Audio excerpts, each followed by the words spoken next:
what are we telling pull downs? We're saying, look, you're awesome, but I'm going to date other people too. And by date, I mean train, and by other people, I mean with different exercises. And look, if you have a problem with that, I mean... Hey folks, Dr. Mike here for RP Strength, and today's topic is a little harsh. I've been watching with my wife and Scott, the video guy, and his significant other have been watching this as well.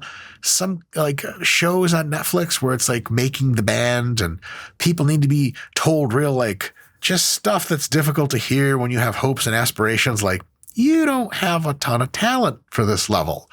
This is one of these videos where the talent seeker, the future K-pop artist is lat pull downs. And lat pull downs come in and they're like, oh, so I'm just really excited to be here. And I just want to do my best. What do you guys think? And I'm the head judge and I have to be like, you were so good, but you weren't great. The tears start flowing. I've always had these dreams since I was 12. All right, well, cry somewhere else. I'm big time Hollywood. I don't have time for this. Security, get this person out and put them in the street, ideally in a dumpster. We're not going to do that with lat pull downs, but we are going to talk about how lat pull downs are a good exercise, but they have some flaws. And I love lat pull downs, but it's good to talk about the flaws and see how it's possible maybe with some other exercises that we can recommend to you guys to remediate those flaws and at least broaden our perspective on variation to say, hey, lat pull downs are a very good option, but there are other options that are also quite good. And maybe there's no one the best back exercise, but by seeing both upsides and downsides of a movement, we can start to understand a little bit more about the problem space and ... get you more jacked. Let's do it. So again, first part here, pull downs are super good. They're great for the lats and most of the back, in fact. They're great exercise for the rear delts. You can get a ton of rear delt hypertrophy just doing pull downs. They're also awesome for the brachialis complex and even a bit for the biceps because pulling involves your elbow flexion as well as movement of the shoulder. So we can't forget that. A very good exercise indeed. But lat pull downs have some kind of well understood downsides that I want to share with you just to get the noodle going, just to get you thinking a bit. And ideally that makes you uncomfortable because you're not used to thinking at all for yourself. I don't know where that went. That was rude. First downside is at the very top of the lat pull down, the amount of tension generated by or imposed into the lats and all the other muscles of the back is functionally pretty close to zero because but for the tension of you just hanging there, which passes through a lot of tendinous and ligamentous structures, a bunch of other muscles, as well as the lats and the muscles of the back. So it's not just a back isolating thing. Other than the dead hang forces, at the very top, there's no misalignment between the bone of your upper arm and the joint. So there's no fulcrum, there's no leverage point. And thus, as you get close to the very top of the movement, the amount of tension asked of and transmitted through the muscles of the back in the pull down declines up until it gets close to zero at the very lockout dead hang part. That's not ideal because a lot of the mechanisms for hypertrophy go through that pathway of tension delivered at long muscle lengths. But if we know in the lat pull down that the most tension is delivered at the shortest muscle lengths and the least is delivered at the longest, well, that's just not that great. It's not terrible, but it's not that great. The opposite of that, the corollary of that, is even a little bit worse in a certain sense. Here's why. So in any one given rep that's your last rep that you can do with good technique, almost always you're going to miss it close to the chest. So the lat pull down comes all the way down, goes past the chin and touches your upper chest in kind of an ideal or typically prescribed technique, which is a good technique. But this lower third from your face roughly down to your chest is going to be the toughest part of the movement, where the leverage is difficult. And, that's also if you do some pushing movements, like a high incline barbell bench press is like the opposite of lat pull downs in almost every respect. And you notice at the very bottom, it's a ton of tension on your delts, on your upper chest, on your triceps. That's good. But if you flip that over and the tension comes from the other perspective, it's pulling rather than pushing, then we still have a ton of tension to get into that position. But unfortunately, while muscles are in that position, if they're the chest and the shoulders and the triceps, they're being maximally stretched. Amazing. That same high tension position in pull downs, high tension for the same mechanical reasons, these muscles are actually closer to their peak contraction point, to their most flexed muscle point. And that means that that peak contraction, when you stop here because you can't pull any further, you can't get it below your eyes, no more good technique, that's the end, that's 0 reps in reserve or failure. When you rack it, you have to ask yourself the question of what part of the movement was the part that really stopped that? And the answer was it was that bottom part. And so when you reach failure with lat pull downs, you can ask another question of like, well, if I kept going but just halfway up and down at the stretched half, could I have done more reps? And the answer is yes, definitely quite a few more reps. So precisely in that top half area where much of the growth comes from anyway, you don't even get a chance to do that for as many reps in a given set because of the fact that your strength is limited by that bottom half, bottom third component. Not ideal. And every single rep that you do on your way to a set of 15 in lat pull downs, for example, is composed of that top end and then that bottom end. The bottom end promotes growth the least, but takes the most energy away from you. The top end promotes growth the most, though, as we saw mechanically, not ideally in the lats, but definitely going to do something. However, it's limited by the number of bottom ends you do because the bottom ends, they don't do as much growth stimulus, but they sap a crap load of energy. So by the time you've done 15 reps, you have 15 bottom halves that took a crap load of your energy. And if the exercise was arranged in another way, where it was really hard at the top, but real easy at the bottom, once you got through that hard top part, you could coast to the bottom. The bottom part isn't really drawing a lot of your energy. As a matter of fact, it could be so easy, like in something like prime rows, where you actually rest a little bit at the bottom and you get a chance to do even more reps that set at that deep stretch. With lat pull downs, that bottom part doesn't give you a ton of growth or as much, and it just fatigues you so much that it ends up being that in any given set, you spend a lot of time in that not lengthened position, not stimulating a ton of gains, but paying huge fatigue price. And your top half could have been good for 20 or 25 reps, but you're not going to get that far because the bottom half is going to sap you of the energy to do it. Even if you went and said, okay, once I did a full range of motion pull down for as many reps as I can, even if you start doing top end partials, you're already so cooked in large respect from all of those bottom end really difficult portions of the lat pull down. And it's like, okay, all this energy I'm spending on this bottom end, it better be doing me a lot of muscle growth. And it's not as much as that lengthened position. So this is definitely not ideal. For these reasons, lat pull downs are good, but they're not great. There are a couple of exercises that can offer us a few advantages to maybe fill in the blanks that lat pull downs can't. And I'd like to talk to you about these exercises and suggest that you just give them a shot. We're not pushing lat pull downs out of the way. We're just saying, hey, like you're not going to be a solo artist. Here's this other person. They're from Korea and they're better at everything than you. They're in charge now. Oh, sorry, too much K-pop watching. Exercises to try if your lat pull downs are feeling stale. What does stale mean? It means your joints are starting to be like, bro.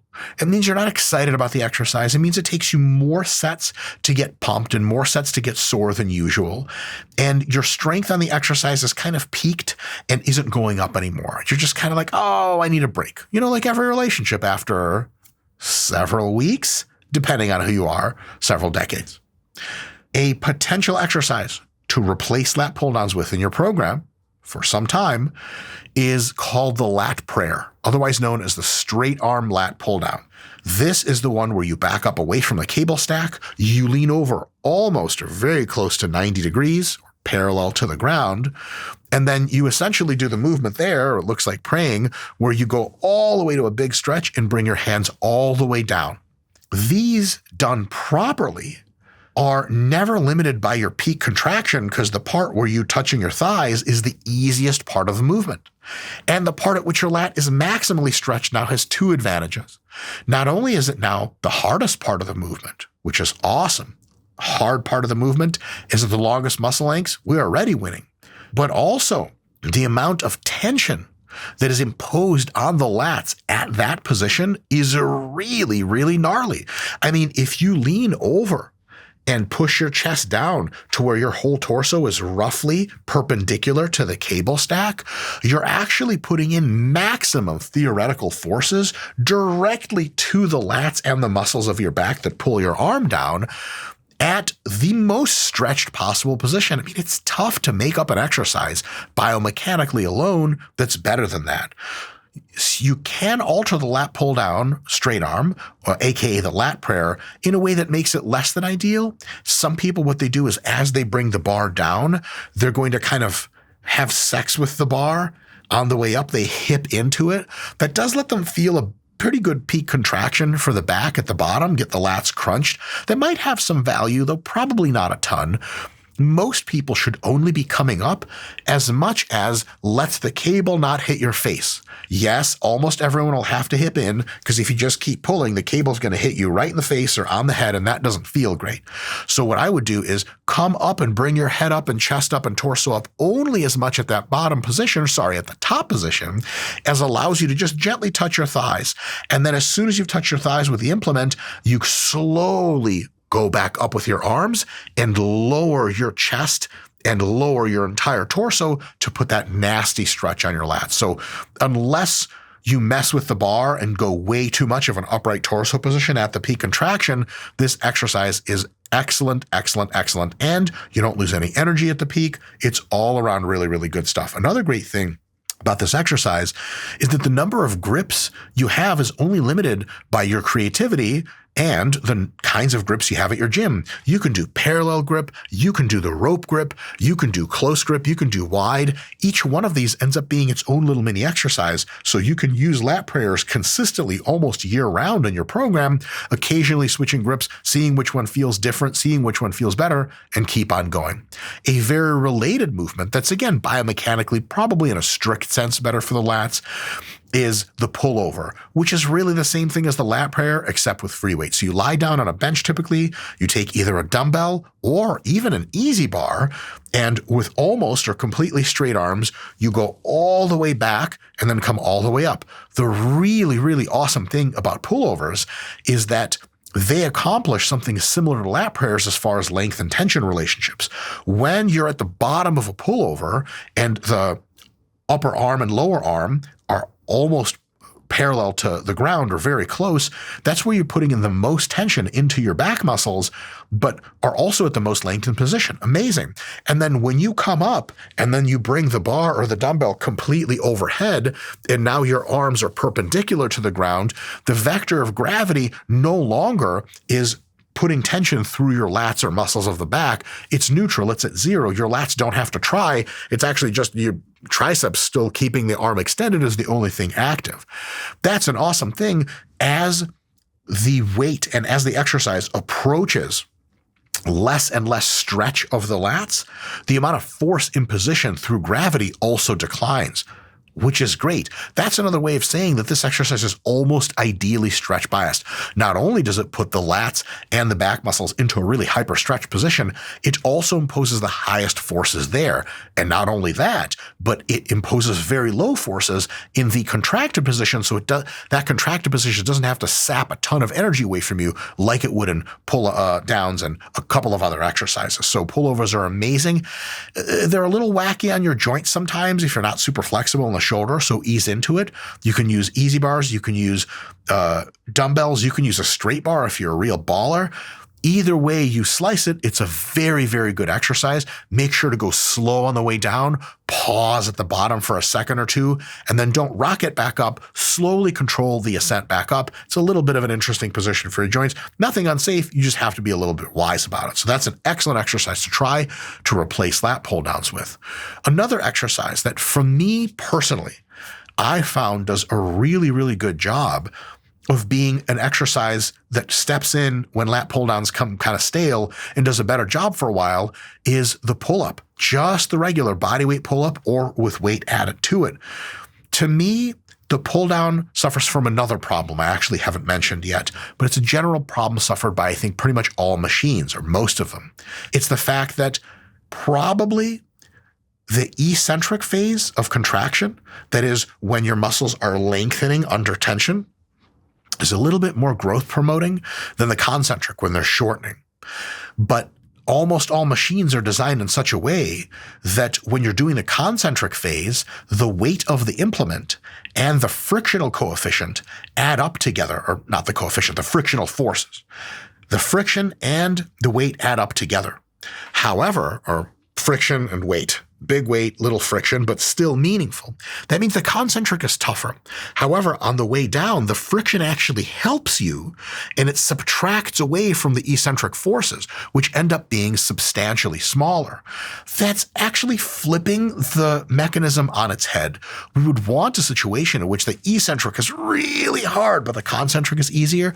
On almost every machine, we get the opposite. However, in a free motion body weight movement like the pull-up, your eccentric is not facing any kind of frictional forces that oppose it, and your concentric doesn't get any frictional forces to help it out. So all of a sudden, you get a lot of eccentric force demand, and that typically causes a lot of delayed onset soreness, probably a lot of muscle growth. So for me, pull-ups are awesome.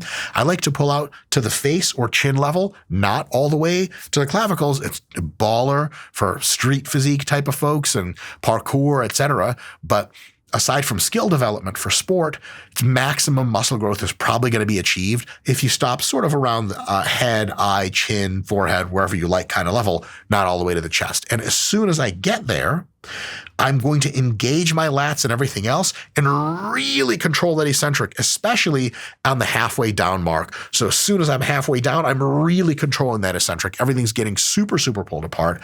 And that I can tell. If you let me do 3 sets of lat pull downs versus 3 sets of pull-ups, and I'm unaccustomed to both, 3 sets of pull-ups typically mess me up substantially more. And if you've been doing pull downs for a while, but they're now getting stale, switching to pull-ups, guys, I promise you, feels different, and it's going to give you more growth, at least in the short term. Lastly, assisted pull-ups. Here's the real trippy thing about assisted pull-ups. At a basic analysis on paper, assisted pull-ups seem to be the literal same thing as pull-downs. But for some damn reason, they're not. Especially a well-made assisted pull-up machine can make it so you're very aware of that mind-muscle connection, and you're able to really control the eccentric in a way that seems even a little strange to do with pull-downs, and definitely almost impossible to do with pull-ups because they're just so damn hard. So assisted pull-ups, I would recommend doing in a similar way technique-wise that you would do your pull-downs, but I would say accelerate and rocket up, and then once you get up to the very top, slowly open up and let that eccentric sink in. That mind-muscle connection to your lats as the eccentric pulls them apart under tension is a really good thing. For more advanced folks, this is a great exercise in which to really work on that mind-muscle connection with your back. And just because you can really get a gnarly eccentric going and you can really feel out your back. So you can basically get a gnarly eccentric going in a way that is tough to do with pull downs. You can feel out your back in a way that's very possible to do with pull downs, but very difficult to do with pull-ups. So kind of assisted pull-ups combine a little bit of the best of both worlds from both pull-ups and pull downs, and at the very least, an awesome variation to try.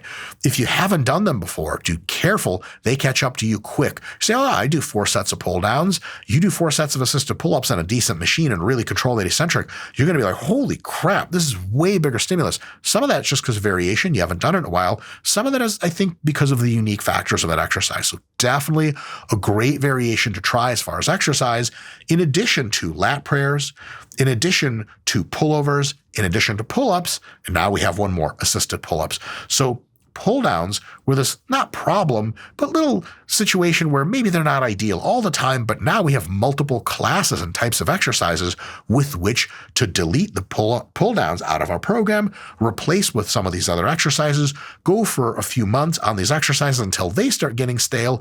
And then when you reintroduce pull downs, maybe with different grips than you're used to, the novelty is going to give you some awesome growth right there and then, right from the start. Just taking a break from pull downs that's a few months in length can really refresh that movement. Some people have movements that are so core to their programs, like lat pull downs, they just never delete and replace them. That means after a while, those movements are not hyper efficient anymore. You can avoid this by using other exercises, some of which are suggested here. So just consider some of these options in the mix, see which ones you like best, try them for a while, and if you use the RPI Hypertrophy app, it's got all of these replacement exercises right in there. You can click on them and see video demonstrations to see if you even have the equipment or if it looks like something you want to be doing. You can find all the great exercises. You can even make up your own if you want. And then that app will program them in for you and treat them like every other exercise. It's going to challenge you a little bit. It's going to auto-regulate for you to make sure you're getting enough of a challenge, but not too much. It's going to progress you on sets, all that good stuff. So give the RPI Hypertrophy app a try. But even if you're not using it, give some of these other exercises a try. And again, what are we telling pull downs? We're saying, look, you're awesome, but I'm going to date other people too. And by date, I mean train. And by other people, I mean with different exercises. And look, if you have a problem with that, I mean, doors right there, pull downs. And yeah, no, I mean, I don't love you. I like you a lot. Sorry. Here, I got an even nastier one. I love you, but I'm not like in love with you. Do you know what I mean? Boy, have I heard that one a lot. See you guys next time.